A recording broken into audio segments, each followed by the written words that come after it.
Christian Service Center Corporation, and the Pranic Healing Foundation of the Philippines.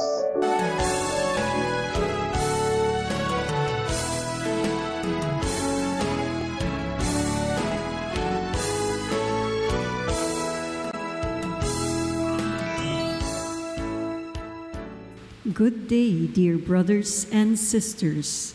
We welcome everyone as we celebrate the holy sacrifice of the Mass, the fourth Sunday of Easter and Good Shepherd Sunday, with a theme called To Shepherd God's People. The Mission Communications Foundation Incorporated of the Society of the Divine Word SVD brings to you this Eucharistic celebration at the Sanctuary of the Divine Word Chapel of the Diocesan Shrine of Jesus the Divine Word, Christ the King Mission Seminary, E. Rodriguez Sr. Avenue, Quezon City. Our Mass presider is Reverend Father Aris Martin, SVD, Dean of Studies of Christ the King Mission Seminary. And as one community and family gathered in Christ, let us all begin our Eucharistic celebration.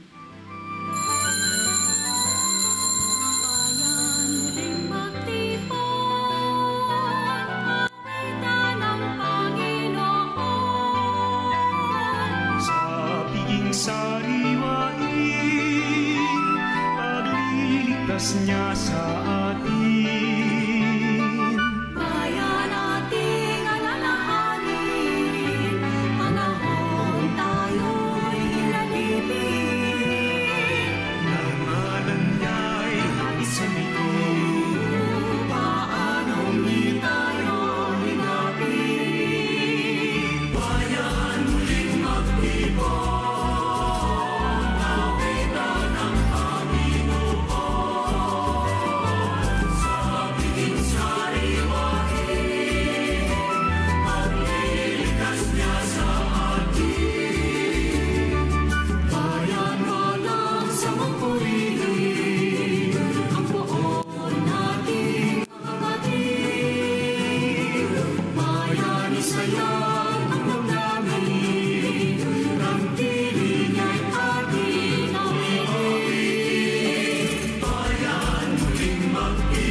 In the name of the Father, and of the Son, and of the Holy Spirit. Amen.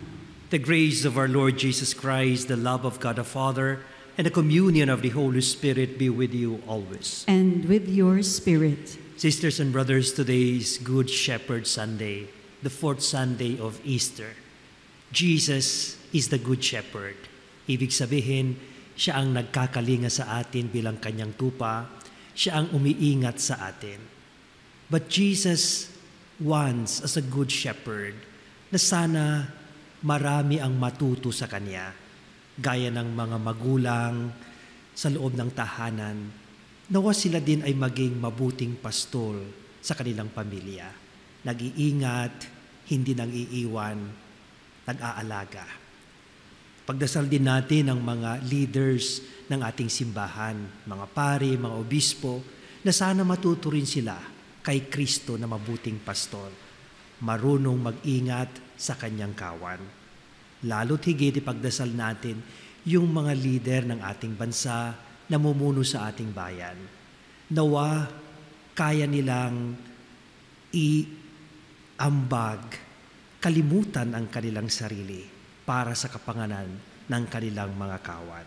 At the start of this celebration once again, we are all invited to be leaders, to be shepherds, to take good care of the people entrusted to us. And may we learn from Jesus. in order that we may be made less unworthy of this sacred encounter. Let us pause for a while. Aminin natin na marami tayong pagkukulang, mga pagkakataon na ginamit natin ang iba para sa ating sarili, mga pagkakataon na tayo ay nagiging makasarili at hinayaan nating mapasubo ang ibang tao, at humingi tayo ng kapatawaran at awa sa Diyos na punong-puno ng habag at ang ating mabuting pastol.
May Almighty God have mercy on us, forgive us our sins, and bring us to life everlasting.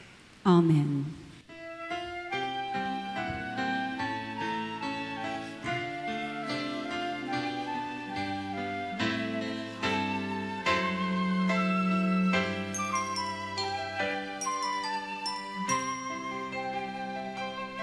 Luwalhati sa Diyos sa kaitaasan, kaloob sa lupa ay kapayapaan. Pinupuri ka, ipinagdalanan, sinasamba ka namin sa dakilang mong kalwalhatian. Panginoon naming Diyos, hari ng langit, amang makapangyarihan. Panginoon Jesucristo, bugtong anak ng Diyos, Kordero ng Ama. Ikaw na nag-aalis ng mga kasalanan ng sanlibutan.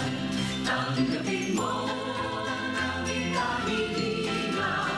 Ikaw na nalulugno sa tanan ng Ama. Maawa ka sa amin, ikaw lamang ang banal. Panginoon Jesucristo, kasama ng Espiritu, sa luwalhati ng Ama. Amen, amen, amen, amen.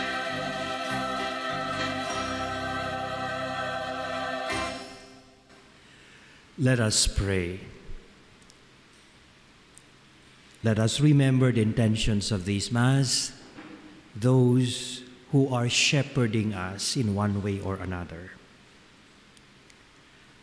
Almighty, ever-living God, lead us to a share in the joys of heaven, so that the humble flock may reach where the brave shepherd has gone before, who lives and reigns with you in the unity of the Holy Spirit, one God, forever and ever.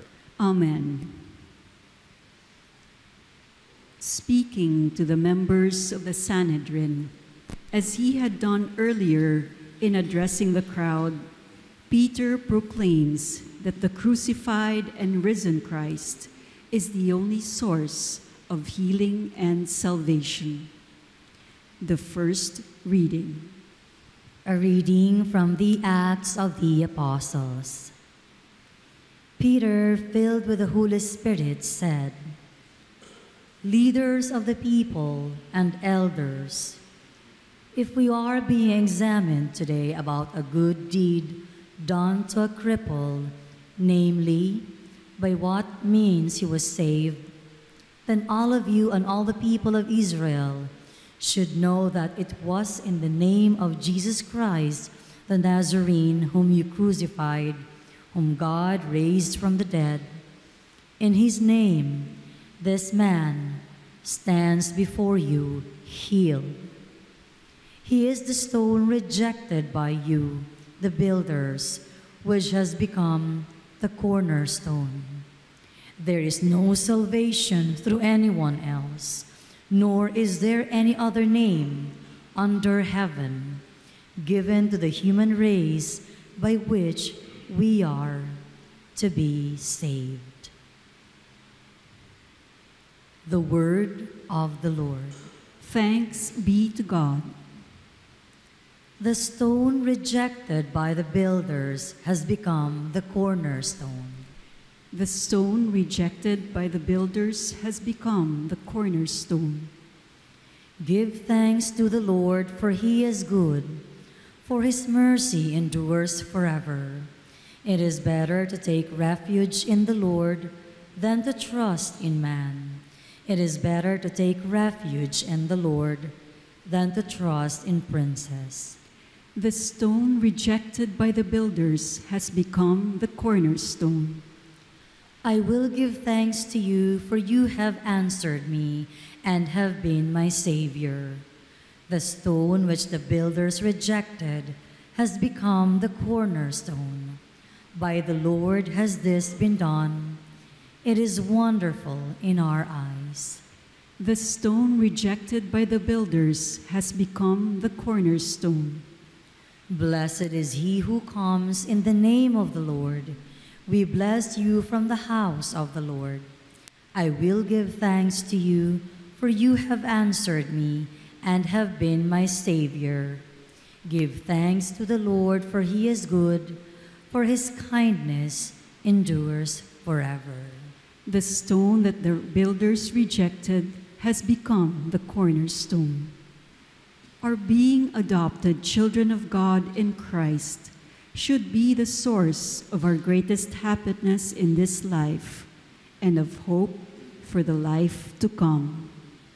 The second reading. A reading from the first letter of St. John.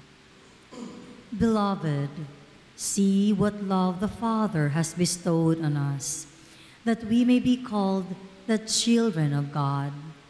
Yet, so we are. The reason the world does not know us is that it did not know him. Beloved, we are God's children now. What we shall be has not yet been revealed. We do know that when it is revealed, we shall be like him, for we shall see him as he is. The word of the Lord. Thanks be to God. We honor the Holy Gospel.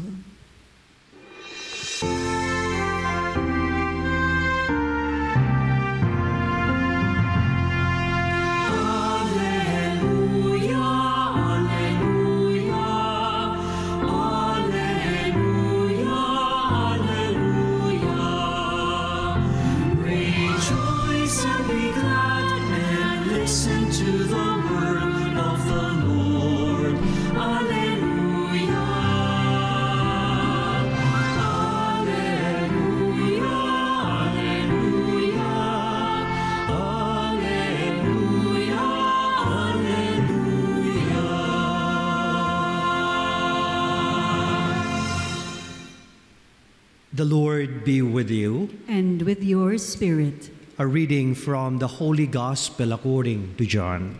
Glory to you, O Lord. Jesus said, I am the good shepherd. A good shepherd lays down his life for the sheep.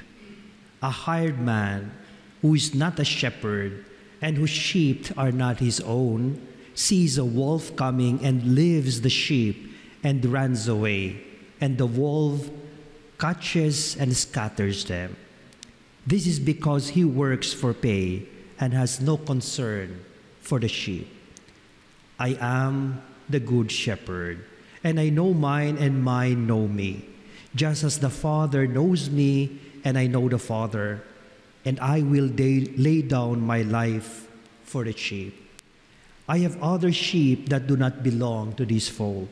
These also I must lead, and they will hear my voice, and they will be one flock and one shepherd. This is why the Father loves me, because I lay down my life in order to take it up again. No one takes it from me, but I lay it down on my own. I have power to lay it down and power to take it up again. This command I have received from my Father. The Gospel of the Lord. Praise to you, Lord Jesus Christ.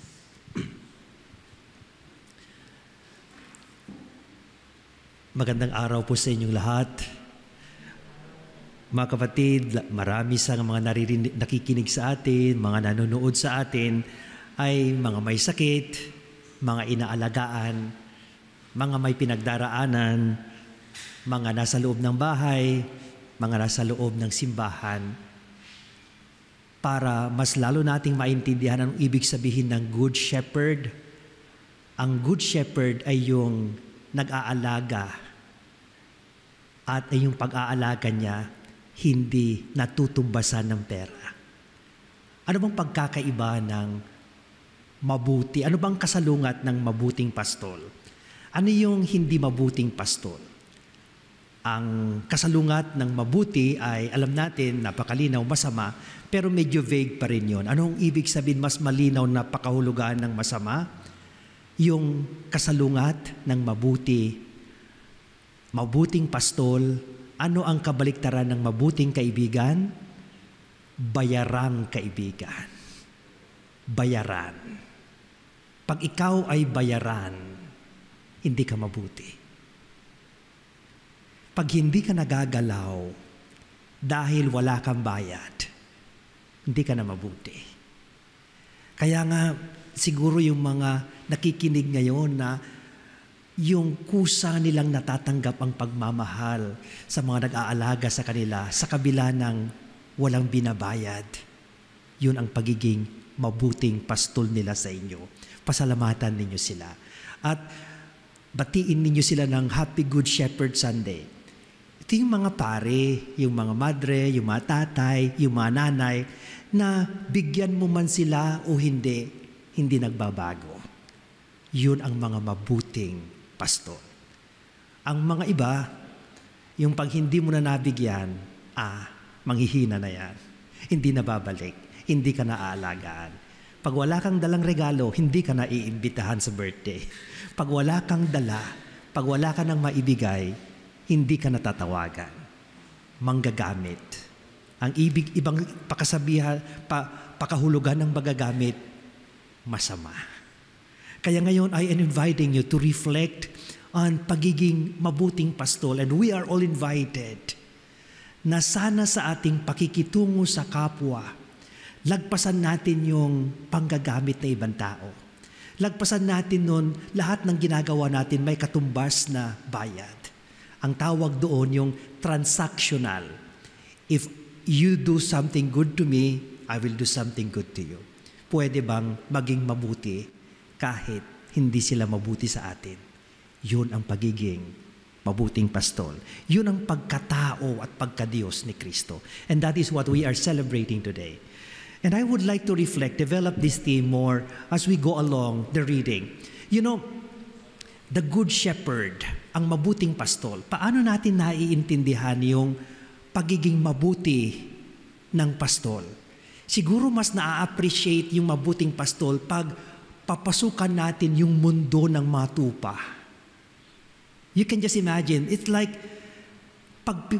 the best pastor is appreciated, nakikita ng mga tupa. Ramdam ng mga tupa kung mabuti yung pastol nila o bayaran. Ramdam nung bata kung mabuti yung magulang nila o bayaran. Kasi marami na rin mga bayaran ng mga magulang. Marami na rin mga bayaran ng mga anak. Na pag hindi mo binigyan ng pinangakuan ng iPhone, hindi yan mag-aaral. Pag hindi mo pinangakuan ng isang magandang, hindi yan gagawa, hindi yan maghuhugas. So may katumbas ang lahat ng ginagawa, hindi kusang loob. And so, in order for us to appreciate yung pagiging mabuting pastol, pasukin natin yung mundo ng mga tupa. Sapagkat sila yung unang nakakaramdam na ang pastol nila ay mabuti at hindi bayaran. Unang-una, hindi kasi tayo masyadong familiar sa mundo ng tupa kasi nasa Pilipinas tayo. Pero pag pupunta ka sa mga Middle Eastern countries na maraming mga tupa, nag-aalaga ng tupa, unang-una ang katangian ng tupa, wala ngang plural ang sheep sa English. Hindi mo sinasabi na 2 sheep, hindi. Kapag madami yung sheep, sasabihin mo lang herd or flock na sa grupo. At makikita mo dito ang ibig sabihin nun. Kasi ang tupa, ang katangian ng tupa, wala kang nakikitang tupa na mag-isa. Kapag may nakita kang tupang mag-isa, ibig sabihin nawawala siya. Ang tupa, either kasama siya sa buong flock, yung grupo, or kalong-kalong siya ng shepherd. Wala kang nakikitang sheep na mag-isa. Either it belongs to a flock, yung grupo niya, or ang kasama niya yung shepherd. Ibig sabihin, the identity of a sheep is drawn either in the group where it belongs or from the shepherd. Alam ng tupa na pag wala siyang pastol, mawawala siya. Alam ng tupa, pag wala siyang grupo, mawawala siya. At napakagandang pagninilay ito sa pamamagitan ng Good Shepherd Sunday. In the first reading of today, makita natin si Pedro na naging mabuting pastol. Pero tandaan ninyo na si Pedro, bago siya naging mabuting pastol, siya ay unang naging tupa. At hindi lang siya ordinaryong tupa. At one point, naging black sheep din siya. At sana lahat tayo, maamin natin na at one point in our lives, nagiging black sheep tayo. Kasi sa pamilya natin, may mga ready-made answer tayo pag sinabing may black sheep, talagang may black sheep, iisang pangalan. Akala naman natin tayo ay walang lahi ng black sheep. Lahat tayo may pagiging black sheep at one point or the other. Kaya sana, ihinto na natin yung mga branding. Kawawa naman yung mga scapegoat natin na mga black sheep para matabunan ang ating pagiging black sheep. Peter, before he became a good shepherd, unang-una siyang naging tupa. At one point, black sheep. But he learned his mistake. And so, in the first reading of today, nakikita na natin na he is a good shepherd by recognizing that he is inspired by the Holy Spirit. He does not work on his own. He is working because of the Holy Spirit and because of Jesus, the good shepherd. A good shepherd comes to realize first his own weakness, and now brings his identity, recognizes his identity with Jesus and in the community. Hindi nagsosolo, hindi nag-iisa, hindi mapagmataas ang good shepherd. At makikita rin natin, Jesus is the good shepherd precisely because he was first a sheep. Like a sheep, led to be slaughtered. Parang isang tupa na inialay. Kaya nga, before the communion, di ba sinasabi natin, this is the Lamb of God. Ito yung tupa, kordero ng Diyos. Now, this kordero ng Diyos, after offering his life, eventually became a good shepherd. In order to be a good shepherd, we recognized that our identity is drawn from Jesus the Holy Spirit, and in the community. Ang totoong Good Shepherd, hindi makasarili. At alam niya na ang kanyang kapangyarihan, ang kanyang pagiging mabuti ay galing sa kanyang pakikitungo kay Kristo at sa kanyang komunidad. Hindi nag-iisa. And so in the gospel, from the second reading of today, napakalinaw din ang kwento mula sa sulat ni St. John. He was talking about the relationship between God's children and the Father. Inasmuch as in the first reading, we see the relationship between the sheep and the shepherd. Hindi ka magiging mabuting pastol pag unang-una hindi ka marunong mag-alay gaya ng isang tupa ng buhay para sa iyong kapwa. And so in the second reading of today, it speaks about the relationship between Father and Son. Hinding-hindi ka rin pwedeng magiging mabuting tatay kung unang-una hindi ka naging mabuting anak. Hinding-hindi ka magiging mabuting nanay kung unang-una hindi ka naging mabuting anak. So yung pagiging anak natin, being a child of God, is so basic that kung ano ka bilang isang anak, ganun ka rin pag ikaw na ay magkakaroon ng tungkulin, magkakaroon ng responsibilidad pag ikaw ay lumaki na bilang isang tatay, bilang isang nanay, bilang isang ate, bilang isang boss. Kaya nga ipapakita sa atin ngayon na sana sa ating pagiging anak, maintindihan natin yung pakahulugan ng pagsunod gaya ng ginawa ni Kristo. Ang kanyang pagiging mabuting pastol, natuto siyang sumunod bilang anak kina Maria at saka si Jose. Kaya very dangerous po ang mga bata na hindi marunong makinig sa mga magulang. Very dangerous po na kahit ikaw gaano nakakatanda, we recognize still the value of our parents. You know, at one point, nung ako po ay, at least it was last week, pagod na pagod po ako sa opisina, parang ang dami kong ginagawa. That was Easter week. Pagkatapos nag-text ang tatay ko, at ang sabi ng tatay ko, "Happy Easter, anak. I'm so proud of you." You know, at a certain point in our lives, kahit nagaano na tayo katanda, there is always this bata sa atin who wants to hear from our parents, no matter how old they are, that they are proud of us. Para ma-reinforced yung pagiging mabuting anak natin. Kasi alam natin, pag mabuti kang anak, most often, magiging mabuti kang pare. Hindi totoo yung salbaheng anak at mabuting pare o salbaheng anak at mabuting tatay. Hindi totoo yun. There has to be a kind of a connection, a kind of a realization. Kaya nga the acid test of a good shepherd is first, a good sheep. And so napakalinaw na po ang tinutungtungan ng ating mga pagbasa, pointing to Jesus, the Good Shepherd. At malinaw din po ang pagpapaliwanag niya kung ano ba talaga siya at kung ano yung katangian ng hindi Good Shepherd. Sabi niya, ako ang mabuting pastol. Hindi ako bayaran. Bayaran mo man ako o hindi, I will not change. Because I serve, not because of pay, but because I am a good shepherd. And going further, it says, ang pagiging mabuting pastol, hindi lamang sa loob ng pamilya. Tignan ninyo yung mga tatay na mamabait talaga. Hindi lamang sila nag-aalaga ng mga anak sa loob ng pamilya.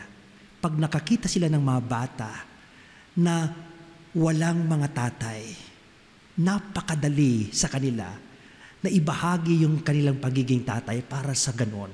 Yung ibang tao, yung mga batang walang karanasan sa mabuting tatay, maramdaman nila sa kanila ang pagiging tatay. Ang pagiging mabuti ay madaling umapaw sa ating pakikitungo sa kapwa. On the other hand, ang pagiging bayaran, pagiging masama, hindi rin na itatago. Kahit gaano ka magtago sa mga taong pinaglilingkuran mo, lalabas at lalabas ang tunay mong balahibo. Lalabas at lalabas ang tunay mong balat. Sabi nga nila sa Tagalog. And so, let us pray on this Good Shepherd Sunday. Nawa, lumabas ang pagiging mabuti sa atin. Hindi dahil sa tayo ay binibigyan, hindi dahil sa tayo ay binabayaran, kung hindi dahil naramdaman natin kung paano ang Diyos hindi nagpabayad para maramdaman natin ang kanyang pagmamahal. Ito rin siguro yung dahilan kung bakit walang sahod ang mga tatay. Walang sahod ang nanay. This is one of the toughest job. Can you imagine? They are going, nag-opisina sila ng 8 hours and they are being paid for that. Pero the rest of the day, like 18 hours, they serve the family. Pero walang bayad. At sa kanilang paglilingkod, pinaparamdam nila na sila ay masaya. Sana sa kapistahan ng Good Shepherd, huminto na tayong magbilang sa mga magagandang gawa natin sa ating kapwa.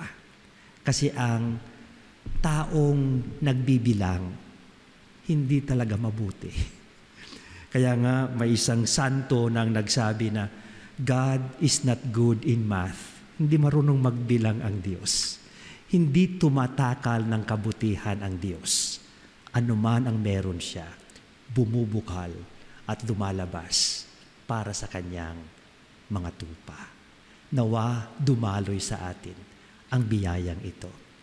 Happy Good Shepherd Sunday. Amen.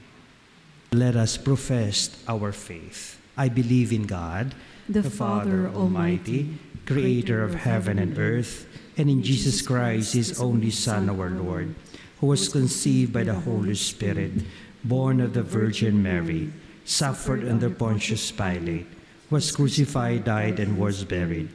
He descended into hell, and the third day he rose again from the dead. He ascended into heaven, and is seated at the right hand of God the Father Almighty.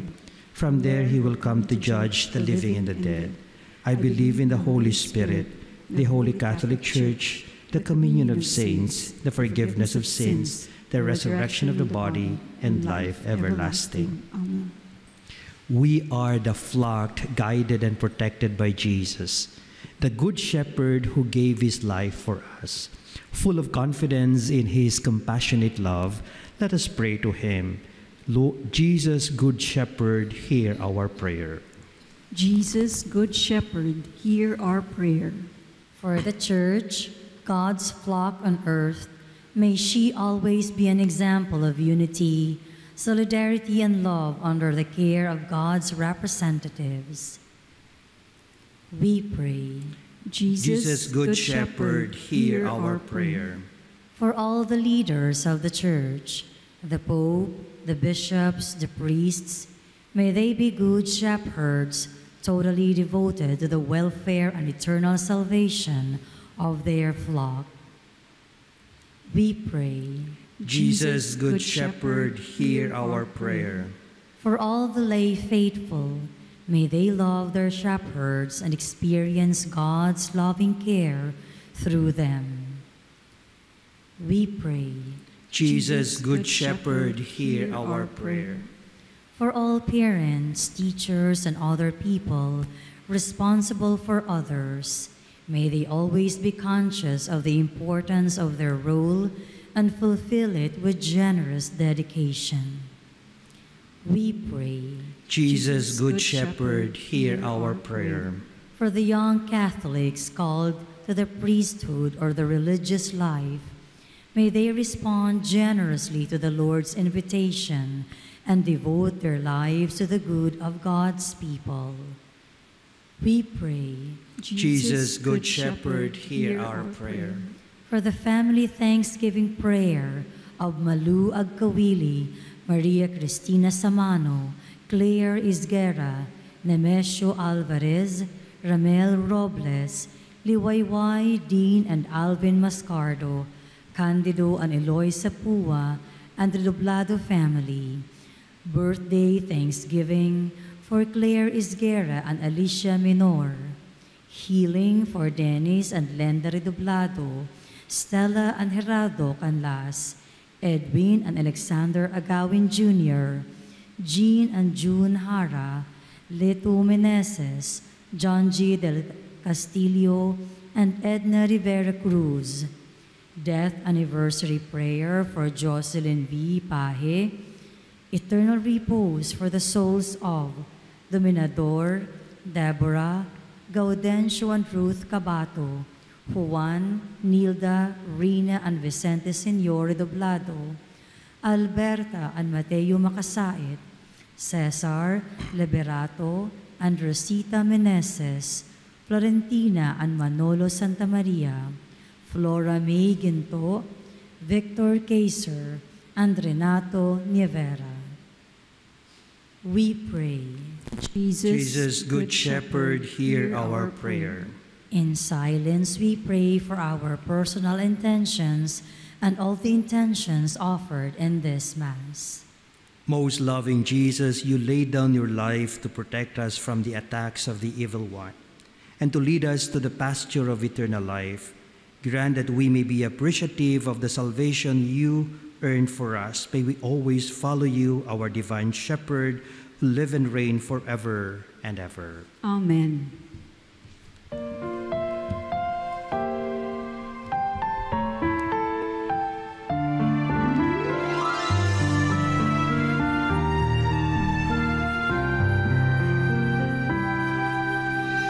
Lord, we gather today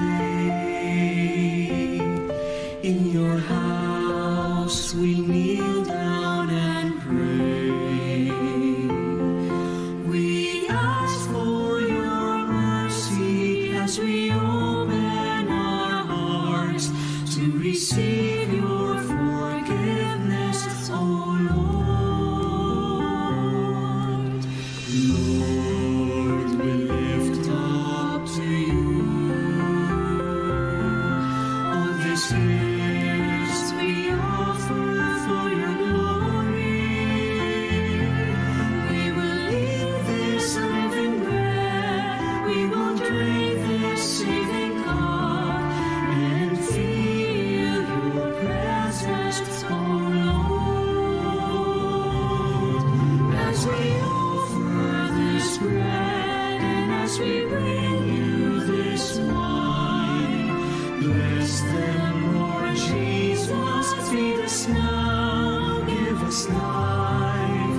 Send us your Spirit, the source of our lives, and together we will serve you with love. Pray, sisters and brothers, that my sacrifice and yours may be acceptable to God, the Almighty Father. May the Lord accept the sacrifice at your hands for the praise and glory of his name, for our good and the good of all his holy church. Grant, we pray, O Lord, that we may always find delight in these paschal mysteries, so that the renewal constantly at work within us may be the cause of our unending joy. Through Christ our Lord. Amen. The Lord be with you. And with your spirit, Lift up your hearts. we lift them up to the Lord. Let us give thanks to the Lord our God. It is right and just. It is truly right and just, our duty and our salvation at all times to acclaim you, O Lord, but in this time above all to laud you yet more gloriously, when Christ our Passover has been sacrificed. By the oblation of his body, he brought the sacrifices of all to fulfillment in the reality of the cross, and by commending himself to you for our salvation, showed himself the priest, the altar, and the lamb of sacrifice. Therefore, overcome with paschal joy, every land, every people exalts in your praise, and even the heavenly powers with the angelic host sing together the unending hymn of your glory as they acclaim.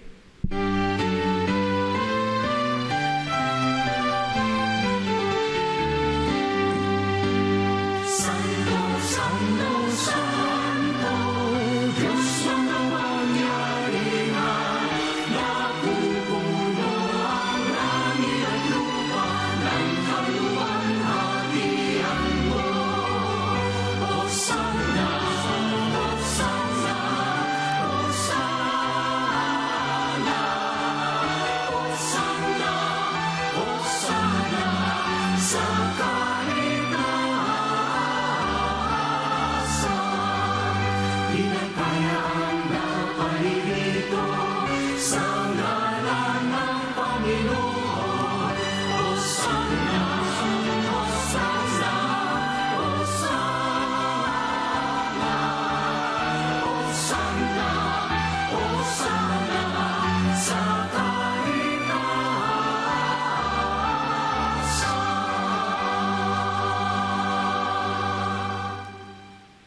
You are indeed holy, O Lord, the fount of all holiness. Make holy, therefore, these gifts, we pray, by sending down your Spirit upon them like the dewfall, so that they may become for us the body and blood of our Lord Jesus Christ. At the time he was betrayed and entered willingly into his passion, he took bread and giving thanks, broke it, and gave it to his disciples, saying, "Take this, all of you, and eat of it. For this is my body, which will be given up for you."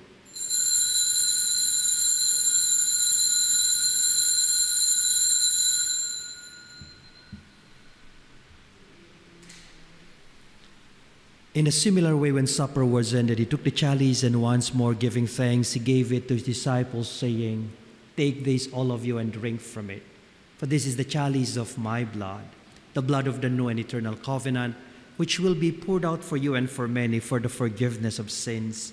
Do this in memory of me."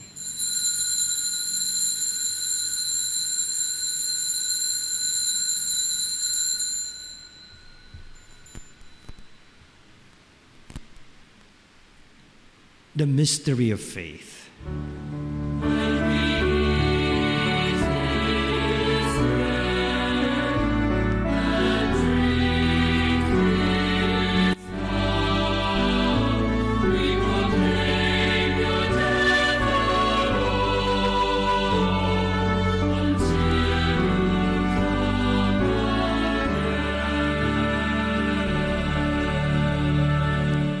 Therefore, as we celebrate the memorial of his death and resurrection, we offer you, Lord, the bread of life and the chalice of salvation, giving thanks that you have held us worthy to be in your presence and minister to you. Humbly we pray that, partaking of the body and blood of Christ, we may be gathered into one by the Holy Spirit. Remember, Lord, your church is spread throughout the world, and bring her to the fullness of charity, together with Francis, our Pope, Onesto, our Bishop, all the clergy, and the community you have gathered here before you. Remember also our brothers and sisters who have fallen asleep in the hope of the resurrection, and all who have died in your mercy. Welcome them into the light of your face. Have mercy on us all, we pray, that with the Blessed Virgin Mary, Mother of God, with blessed Joseph, her spouse, with the blessed apostles and all the saints who have pleased you throughout the ages, we may merit to be co-heirs to eternal life, and may praise and glorify you through your Son, Jesus Christ. Through him, with him, in him, in the unity of the Holy Spirit, all glory and honor is yours, Almighty Father, forever and ever. Amen, amen, amen, amen, amen, amen, amen.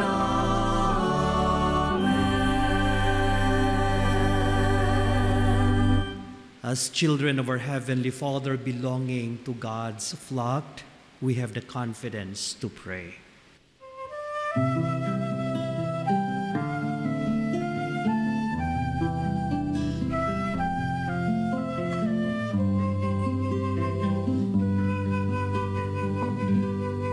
Ama namin, sumasalangit ka, sambahin ang ngalan mo.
sa lahat ng masama.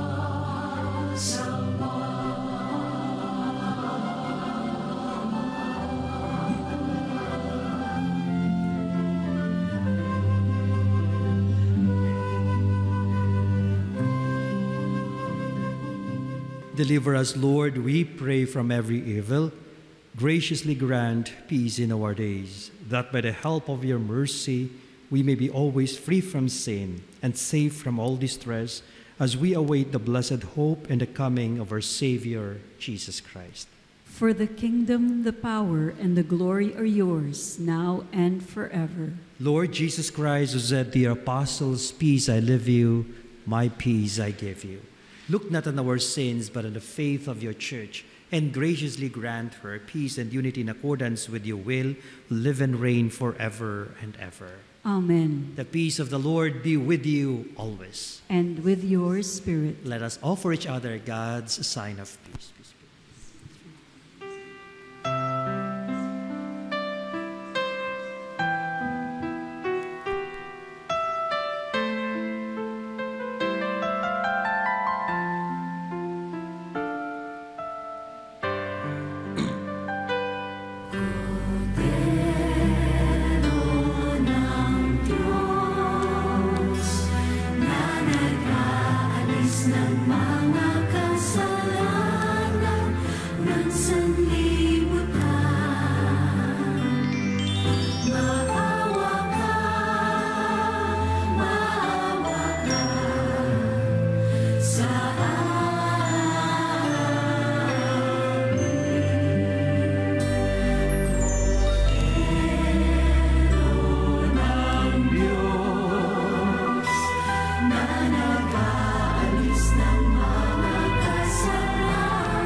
Brothers and sisters, this is Jesus, the Lamb of God, who eventually became our good shepherd. Jesus, who takes away the sins of the world. Blessed are those invited to the supper of the Lamb. Lord, I am not worthy that you should enter under my roof, but only say the word, and my soul shall be healed.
Prayer for the unity of the family. God, our Father, loving and merciful, bring together and keep all families in perfect unity of love and mutual support. Infuse in each member the spirit of understanding, forbearance, and affection for each other. Keep quarrels, bitterness, and pettiness far from them, and their occasional failures instill forgiveness and peace. May the mutual love and affection of parents be a source of loving obedience and discipline. May their chastity and fidelity be an inspiration for their children. Instill in children such self-respect that they may respect others, obey their parents and those in authority, and grow in mature independence and the tender joy of friendship. Make mutual affection and respect of families a sign of Christian life here and hereafter, through Christ our Lord and Savior. Amen.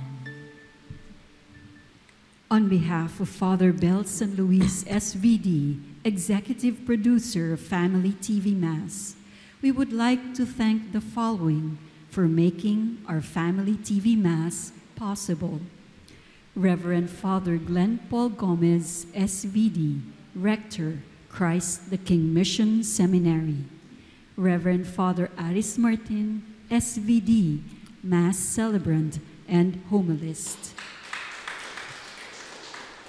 Our lector, Sister Daryl Ibarra. Your commentator, Sister Susan Reyes. Special thanks to our sponsors, donors, and benefactors, to our student assistants from the Holy Spirit School, Quezon City, thank you.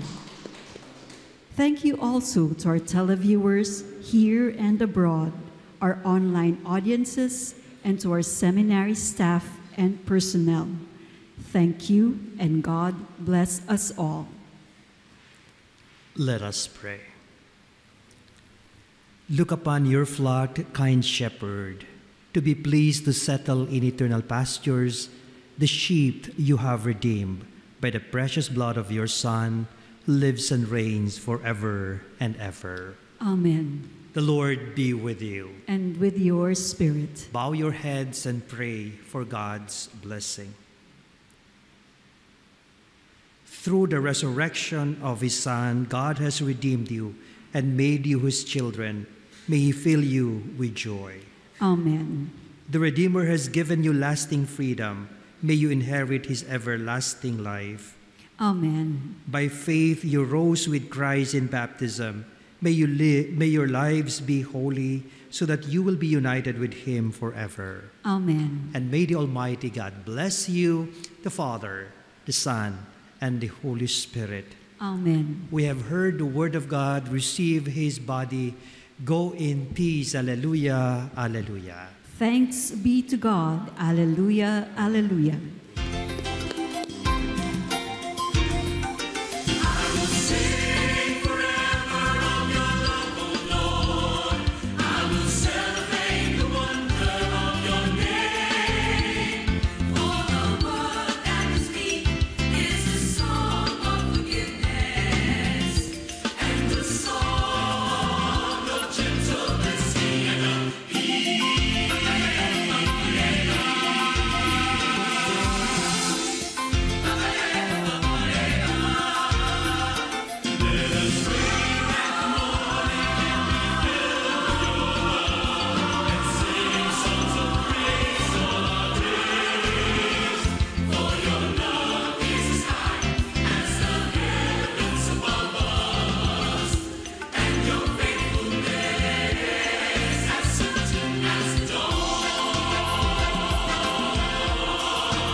The Family TV Mass was offered by Achievers Fuel and Service Center Corporation and the Pranic Healing Foundation of the Philippines.